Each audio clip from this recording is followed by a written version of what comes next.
প্রেত পক্ষ এখানে স্বাভাবিক একটি বিভ্রম। সকলকে স্বাগত জানাচ্ছি প্রেতপক্ষের 341 নম্বর এপিসোডে। আশা করি তোমরা সকলে সুস্থ আছো, ভালো আছো। আর আজকে শনিবার রাত 10টা বেজে গেছে। তোমরা সকলে হেডফোন কানে লাগিয়ে প্রস্তুত হয়ে গেছো ভয় পাওয়ার জন্যে। আজকের এপিসোডে থাকছে দুটো ঘটনা। প্রথম ঘটনা পাঠিয়েছে অভিজিৎ, পদবী উল্লেখ করেনি। আর দ্বিতীয় ঘটনা পাঠিয়েছে ত্রিপুরা থেকে বিক্রম। বিক্রম আমাদেরকে এর আগেও প্রেতপক্ষে ঘটনা পাঠিয়েছে এবং তোমরা সকলেই ভালোবেসেছ। অন্যদিকে অভিজিৎ আমাদের এই প্রথমবারের জন্যে প্রেতপক্ষে ঘটনা পাঠাচ্ছে। তোমাদের আর বেশিক্ষণ অপেক্ষা করাবো না, সরাসরি চলে যাচ্ছি আজকের প্রেতপক্ষের 341 নম্বর এপিসোডের প্রথম ঘটনায়। আমার নাম অভিজিৎ, পেশায় LIC এজেন্ট। এই ঘটনাটা ঘটেছিল 2021 সালের মার্চ মাসে। সেবার আমি বর্ধমানের এক গ্রামে গিয়েছিলাম পলিসির প্রিমিয়াম তোলার জন্যে। বলাই বাহুল্য সেখানে আমার অনেকগুলো ক্লায়েন্ট রয়েছে। সকাল থেকে কাজ সেরে রাতে বাড়ি ফিরছিলাম।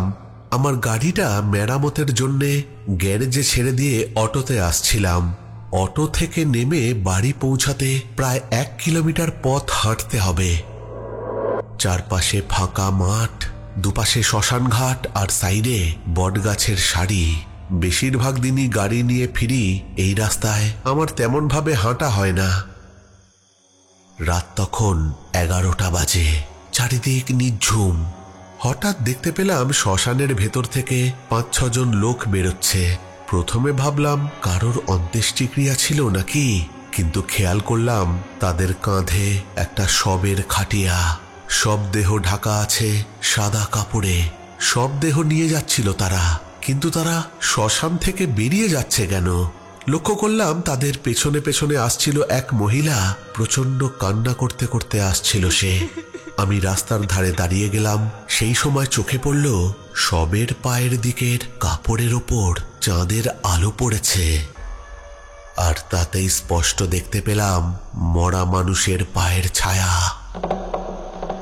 মুহূর্তের মধ্যেই বুকের ভেতরটা খালি হয়ে গেল। আমার দাদু আমাকে বলতেন, মরা মানুষের পায়ের ছায়া দেখা মানে মৃত্যুকে ডেকে আনা। বৃদ্ধ বয়স্ক লোকেরা এরকম কুসংস্কারচ্ছন্ন কথা প্রায়শই বলে থাকে, কিন্তু আমি এসব মানতাম না। কিন্তু হঠাৎ দৃশ্যটা দেখে আমার হাঁটু দুটো যেন ধরে গেল। রাস্তাতেই পা ধরে বসে পড়লাম। এদিকে সব দেহ নিয়ে যাওয়া সেই দলটা অদৃশ্য হয়ে গেল অন্ধকারে। হাওয়ায় তীব্র পোড়া গন্ধ ছড়িয়ে পড়ল। আমি কোনো রকমে বাড়ি ফিরে এলাম। কিন্তু অদ্ভুত ব্যাপার, সেই রাতের পর থেকে আমার জীবনে প্রচুর অমঙ্গল ঘটতে শুরু করল। যেটা কোনো বছর হয়নি, কোনো মাসে হয়নি, সেই মাসে সেটাই হলো। LICর টার্গেট মিস করলাম। 2 সপ্তাহের মধ্যে 2টো বড় ক্লায়েন্ট প্রিমিয়াম বন্ধ করে দিল। এদিকে বাড়িতে মা হঠাৎ করে জ্বরে ভুগতে লাগলেন। সে এমন জ্বর কমতেই চাইছে না। 3-4 রকম ডাক্তার দেখানো হয়ে গেছে। আমার স্ত্রী রিমি সিঁড়ি থেকে পড়ে গিয়ে পা ভেঙে ফেলল। সবাই আমাকে বলল বাড়িতে অমঙ্গলের ছায়া নেমে এসেছে, কোনো কিছুতে বাধা লেগেছে। একদিন রাতে ঘুমের মধ্যেই স্বপ্নে দেখলাম আমি সেই শ্মশানের রাস্তায় দাঁড়িয়ে আছি। আমার সামনে সেই মৃতদেহের খাট, কাপড়ের আড়াল থেকে এক জোড়া পা বেরিয়ে আছে। হঠাৎ সেই পা নড়ে উঠল, আর সেই ছায়ামূর্তি বড় হতে হতে হঠাৎ আমার বুকের ওপর চেপে বসে। শুনতে পেলাম সেই ছায়ামূর্তি আমাকে বলছে, আমার ছায়া দেখেছিস, এবার তুই আসবি আমার জায়গায়।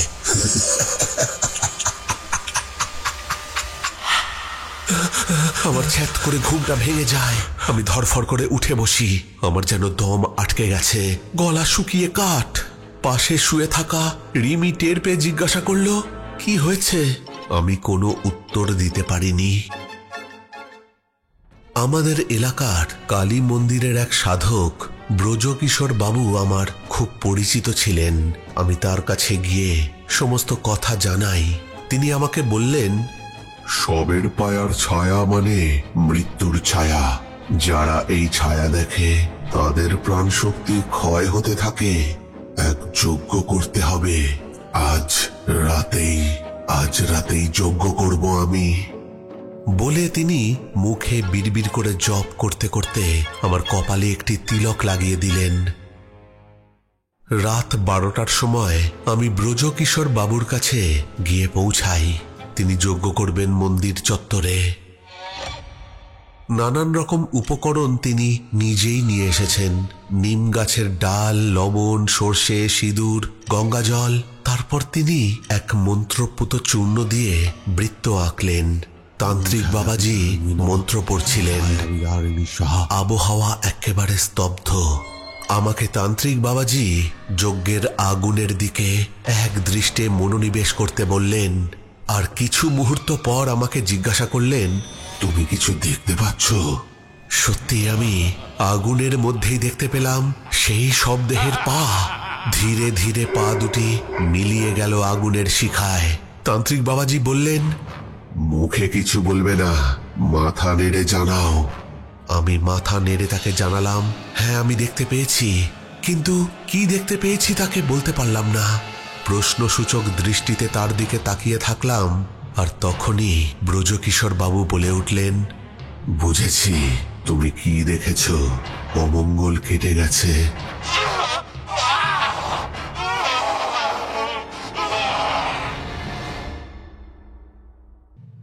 এরপরে প্রায় আরো আধ ঘন্টা যজ্ঞ চলেছিল। আর যজ্ঞের শেষে তিনি আমাকে বলেছিলেন, বিপদ কেটে গেছে ঠিকই, কিন্তু সাবধানে চলাফেরা করবে। জীবনের প্রতি সদা সতর্ক থাকবে।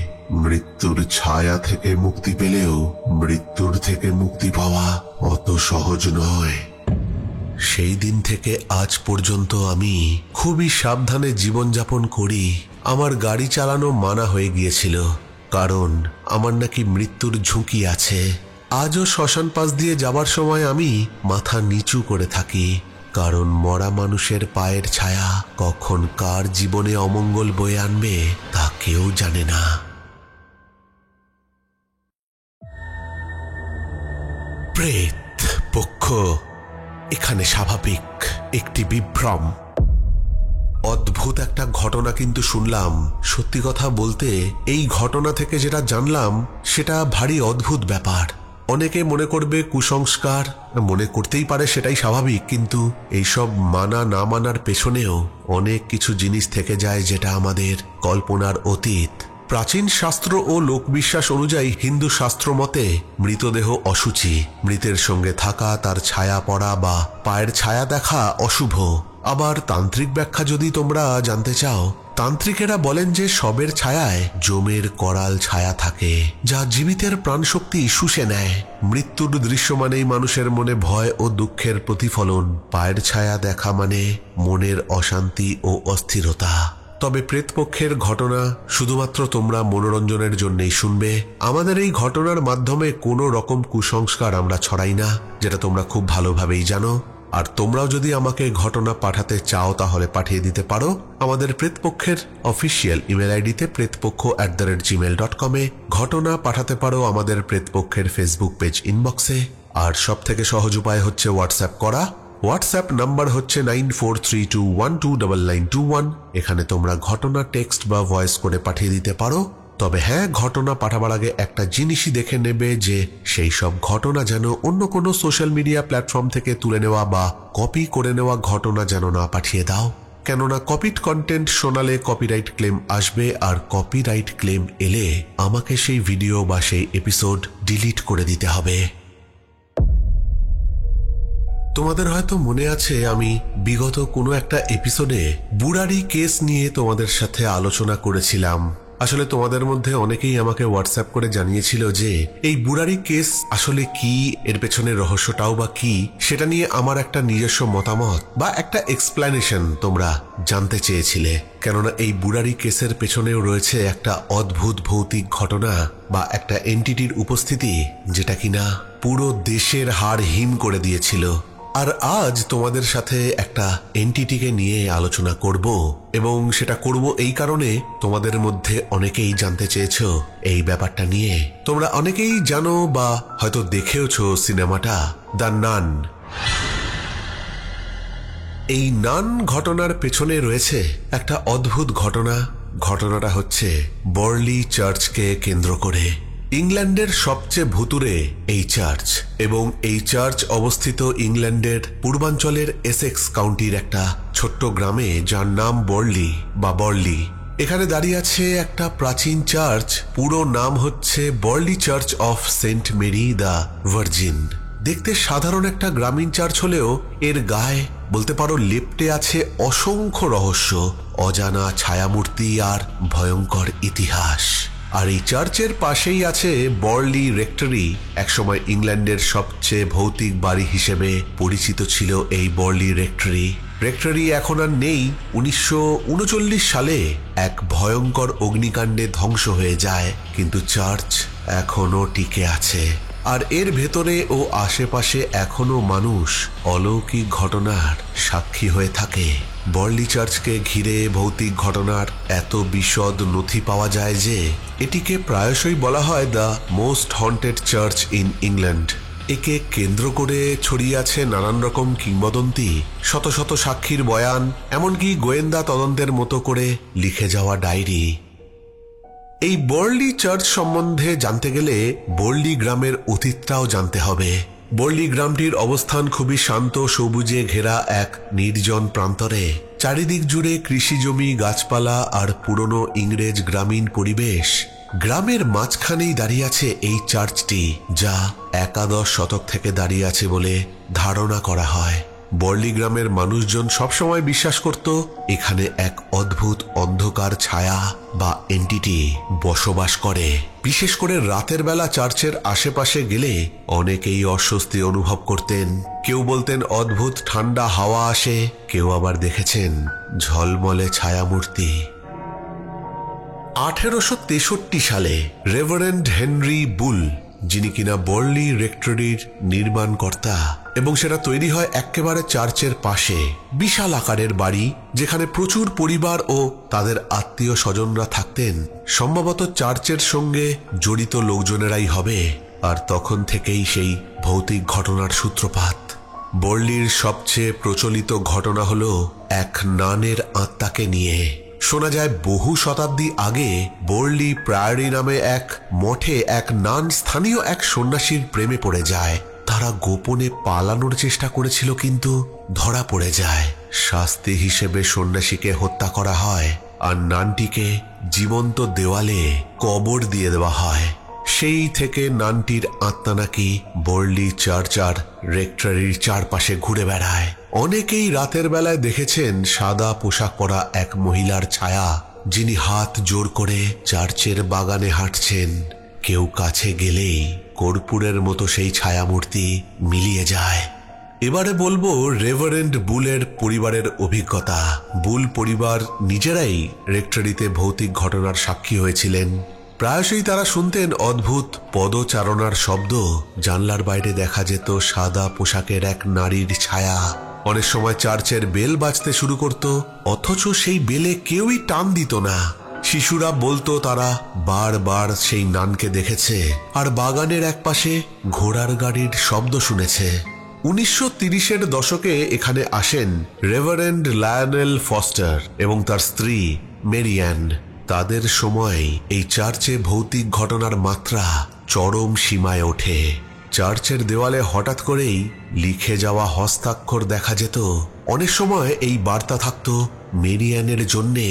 ঘরের জিনিসপত্র ছোড়া হতো, থালা বাসন ভেঙে ফেলা হতো। একাধিকবার রেভারেন্ড নিজে শারীরিকভাবে আক্রান্ত হন। তিনি বলতেন অদৃশ্য হাত তাকে ধাক্কা দিত। মেরি অ্যান বলেছিলেন তিনি অনুভব করেছেন কেউ তাকে জড়িয়ে ধরছে, কিন্তু তিনি ঘুরে ফিরে দেখতেন আশেপাশে কেউ নেই। এমনকি প্রতিবেশীরা বহুবার সাদা পোশাকের মহিলাকে চার্চের আঙিনায় দাঁড়িয়ে থাকতে দেখেছেন। এবার চলে আসি এই ঘটনাগুলোর তদন্ত নিয়ে। হ্যারি প্রাইস নামক যে ব্যক্তির তদন্ত, সেই নিয়েই প্রথমে বলি। ভৌতিক ঘটনার খবর ইংল্যান্ড জুড়ে ছড়িয়ে পড়লে বিখ্যাত অতিপ্রাকৃত গবেষক হ্যারি প্রাইস এগিয়ে আসেন এবং তিনি অনুসন্ধান করেন এক দল অনুসন্ধানকারীকে নিয়ে। প্রায় 1 বছর ধরে তিনি এই রেক্টরি আর চার্চ পর্যবেক্ষণ করেন, আর তারা সেই নানকে দেখেছেন বলে দাবি করেন। তারা এক বিশেষ প্রক্রিয়ার মাধ্যমে আত্মাদের সঙ্গে যোগাযোগের চেষ্টাও করেন। রেকর্ডে পাওয়া যায় এক আত্মা নাকি বলেছিল, আমি সেই নান, আমাকে এখানে বন্দি করে রাখা হয়েছে। হ্যারি প্রাইস তার নিজের বইতেও লিখে গেছেন তার এই তদন্ত নিয়ে। সেই বইয়ের নাম the most haunted house in England. এই বই প্রকাশের পর বোরলি নাম বিশ্বজুড়ে আলোচিত হয়ে ওঠে। 1939 সালে বোরলি রেক্টরিতে রহস্যজনকভাবে আগুন লেগে যায়।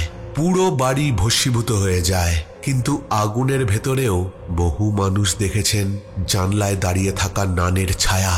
তবে চার্চ তখনও অক্ষত ছিল, আর আজও সেই চার্চের ভেতরে অদ্ভুত শব্দ, ঠান্ডা হাওয়া, রহস্যময় উপস্থিতি টের পায় অনেকে।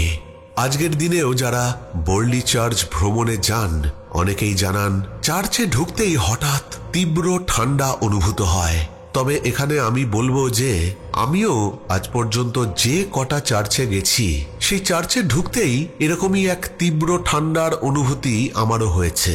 এটাকে ভৌতিক কিছু ব্যাপার বলে তুলনা করাটা ঠিক হবে না, কেননা চার্চ হয় বিশাল বড়, চার্চের দেওয়াল হয় মোটা, আর চার্চের ছাদ হয় অনেক উঁচু। তাই জন্যই হয়তো এই ঠান্ডা প্রত্যেক চার্চেই আমরা ফিল করে থাকি। কিন্তু কেউ কেউ বলেছেন যে তারা নিজে চোখে দেখেছেন মোমবাতি নিজে থেকে নিভে যাচ্ছে। রাতের বেলায় চার্চের আঙিনা থেকে এখনো ঘোড়ার গাড়ির শব্দ পাওয়া যায়। মোবাইলে তোলা ছবিতে অদ্ভুত ছায়ামূর্তি ধরা পড়ে। একজন স্থানীয় তরুণী 2003 সালে দাবি করেছেন যে তিনি চার্চে প্রার্থনা করতে গেছেন, আর ঠিক সেই সময় সে অনুভব করেছে তার পেছনেই সাদা পোশাকের এক মহিলা, বা বলতে পারা যায় এক মহিলার অবয়ব সে দেখতে পায়। কিন্তু ঘুরে তাকাতেই কেউ কোথাও নেই। তবে এই আলোচনা শেষ করছি আমার এই কথা দিয়ে যে বোরলি চার্চ আজও এক রহস্যময় জায়গা। ইতিহাস, কিংবদন্তি আর ভয়ের প্রতীক হয়ে দাঁড়িয়ে আছে। হয়তো অনেক ব্যাখ্যা বৈজ্ঞানিকভাবে দেওয়া সম্ভব নয়, আবার অনেকটাই কল্পনা বলে উড়িয়ে দেওয়া যায়। কিন্তু এত সাক্ষী, এত ঘটনার সমাহার বোরলি চার্চকে বিশ্বের অন্যতম ভৌতিক স্থান করে তুলেছে। যে নানকে একসময় সেই চার্চের দেয়ালের আড়ালে বন্দি করে হত্যা করা হয়েছিল, হয়তো তার আত্মাই আজও মুক্তির খোঁজে ঘুরে বেড়াচ্ছে এই বোরলি চার্চের আশেপাশে। কে বলতে পারে?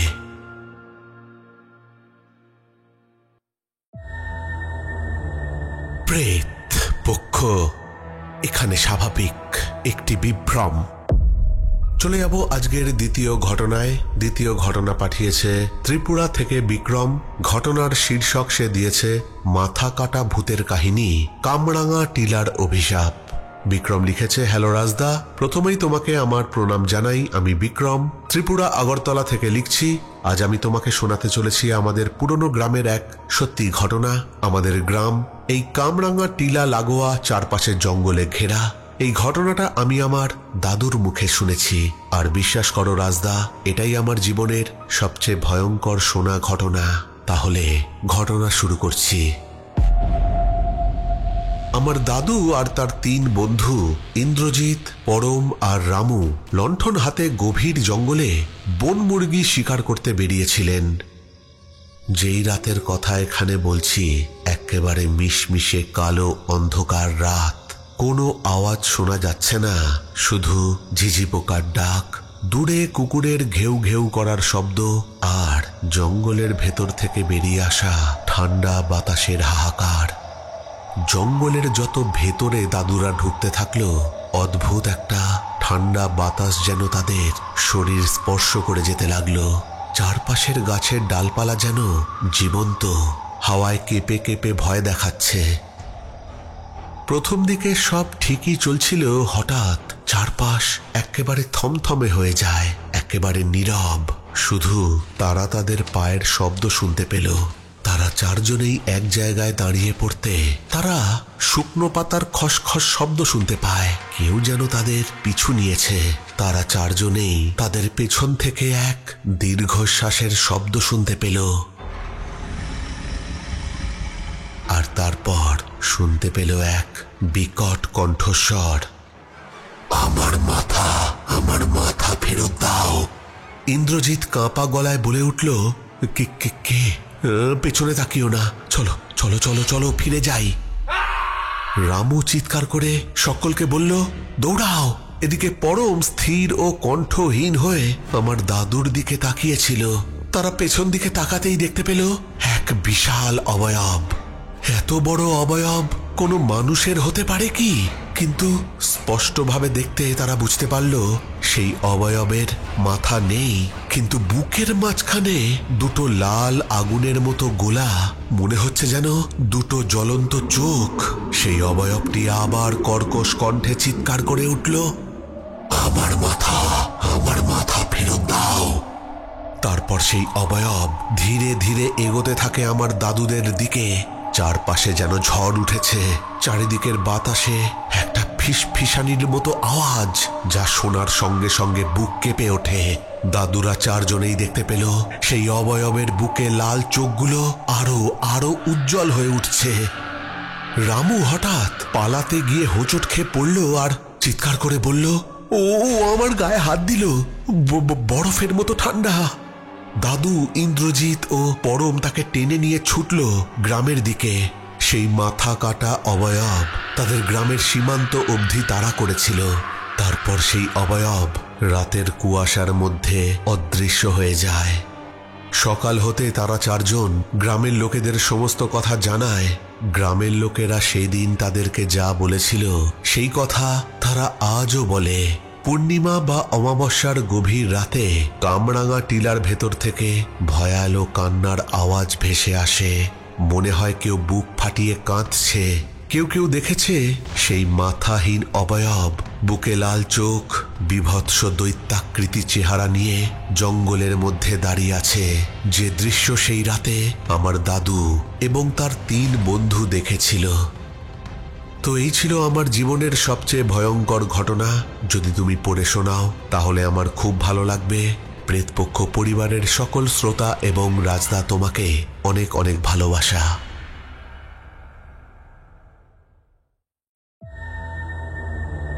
প্রেত পক্ষ এখানে স্বাভাবিক একটি বিভ্রম। তাহলে আজকের দ্বিতীয় ঘটনা এখানেই শেষ করলাম। ছোট্ট ঘটনা, কিন্তু এরকম ধরনের গ্রামের ঘটনা কিন্তু বেশ ভালো লাগে। তবে সেই অবয়ব, তার আবার মাথা কাটা, সে আসলে কে ছিল সেটাই রহস্য রয়ে গেল। স্কন্দকাটা নামক এক এন্টিটির কথা আমরা হয়তো সকলেই শুনেছি। মনে তো হয় সেরকমই কিছু একটা হবে। তোমরা কমেন্ট করে জানিও অবশ্যই যে তোমাদের কি মতামত। আর এপিসোডের শেষে চলে এসেছি, চলে যাব একটু শাউট আউটের দিকে। কমেন্ট করেছে রুমা, লিখেছে ভেতরটা ধক করে উঠল। কমেন্ট করেছে আদি বাম্মিম, লিখেছে ঘটনা 3টে খুব ভালো লাগলো, বাংলাদেশ থেকে শুনছি। কমেন্ট করেছে টুম্পা সহদেব, নন্দিতা পাল, শ্রাবণী তিওয়ারি লিখেছে খুব সুন্দর হয়েছে রাজদা, আরো ভয় আর আতঙ্ক চাই। কমেন্ট করেছে বিক্রম, লিখেছে থ্যাংক ইউ রাজদা, আমার ঘটনা দুটো পড়ে শোনাবার জন্যে অনেক অনেক শুভেচ্ছা রইল। কমেন্ট করেছে সায়ন্তিকা শীল, লিখেছে দাদা অনেক সুন্দর লাগলো আপনার ঘটনা বলার স্টাইল এবং আপনার স্টোরিগুলো খুব সুন্দর। কমেন্ট করেছে রিজু হিয়ার লেজেন্ড, বাবাই দাস, নবনীতা দে, সুদেশনা সিনহা রয়, একলা পথের পথিক রে ভাই, অজন্তা হোড়, অমিতা ঠাকুর আর অনির্বাণ বিশ্বাস। এই সবকটা কমেন্টই এসছিল ডুয়ার্সের চা বাগানে চিতাবাঘের হাতে মৃত মহিলার প্রেতাত্মা দেখার ঘটনা, প্রেতপক্ষের 339 নম্বর এপিসোডকে উদ্দেশ্য করে। তাহলে আজকের মতো এখানেই শেষ করছি। ফিরে আসবো পরের সপ্তাহের নতুন কোনো ঘটনা নিয়ে। ততক্ষণের জন্য তোমরা সকলে ভালো থেকো। Love you all, tata.